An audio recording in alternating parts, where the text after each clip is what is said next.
Bonjour et bienvenue sur cette vidéo. Aujourd'hui, j'avais envie de te parler de la fameuse loi d'attraction, mais surtout de comment faire une demande, comment utiliser le pouvoir de l'esprit sur la matière, comment faire en sorte que la loi d'attraction fonctionne pour moi. Alors, il y a 7 piliers qu'il faut scrupuleusement respecter pour espérer que l'univers tout entier conspire à ta réalisation, à tes rêves, à tes projets, qui puissent lui donner forme et vie. Pilier numéro 1, le pouvoir de l'intention. Ça veut dire quoi? Ça veut dire que plus tu vas avoir des intentions puissantes, précises et claires, plus il y a de chances que la loi d'attraction fonctionne pour toi. Et j'irai même plus loin que ça, je te dirais que c'est plutôt le degré de pureté dans tes intentions. Tu le veux, mais à quel point tu le veux et pourquoi tu le veux.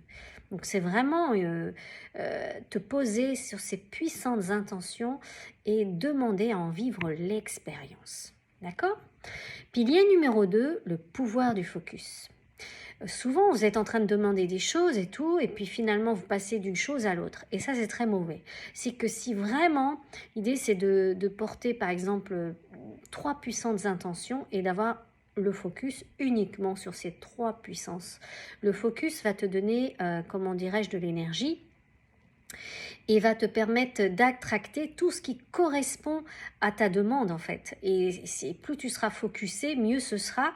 L'énergie, les ressources, les agents de l'univers conspireront à t'aider tant que tu gardes ce focus et cette intentionnalité.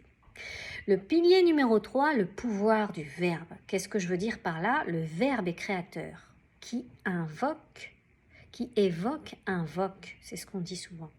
Donc ça veut dire quoi? Ça veut dire que si je parle souvent de maladie ou de pauvreté ou de facture, c'est comme si quelque part je n'avais pas conscience que j'étais un puissant co-créateur et que je pouvais générer dans mon champ d'attraction des choses en corrélation avec ce que je dis. Donc vaut mieux parler de réussite, de succès, de choses que tu souhaites attirer dans ta vie plutôt que de parler de choses que tu ne souhaites pas attirer mais t'en parles tout le temps. À un moment donné, il faut être cohérent avec ça. Ensuite, le pilier numéro 4, c'est le pouvoir de la visualisation. Le pouvoir de la visualisation, c'est quelque chose que j'utilise régulièrement, c'est un outil que j'utilise et souvent en état de conscience modifié ou alors dans un état relaxé. C'est-à-dire souvent c'est le matin avant le réveil, ou quand je me réveille à peine, ou le soir quand je suis vraiment fatiguée, que j'ai besoin d'aller me coucher tout simplement.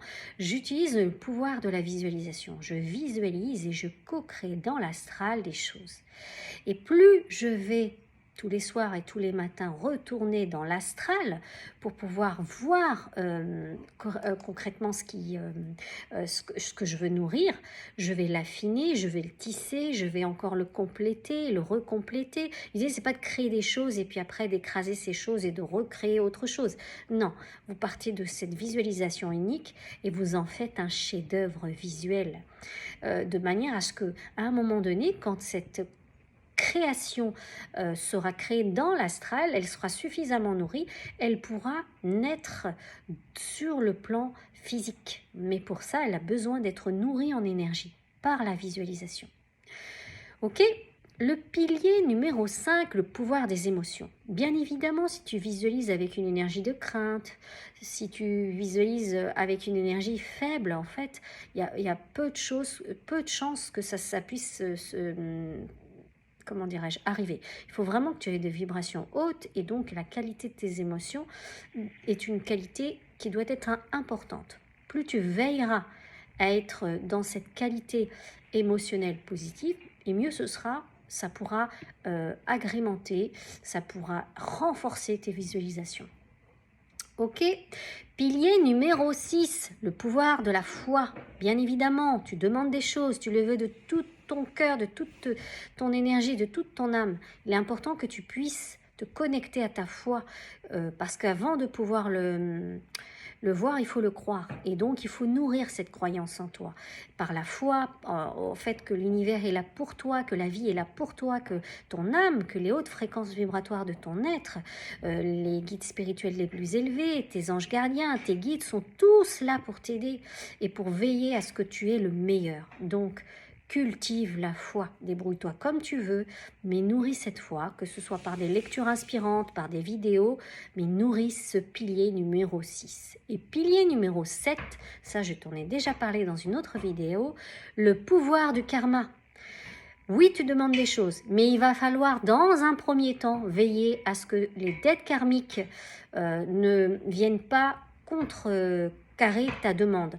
Veille d'abord à identifier tes dettes karmiques, tes bagages avec lesquels tu es revenu, à les travailler avant de pouvoir faire une demande et que cette demande puisse être alignée.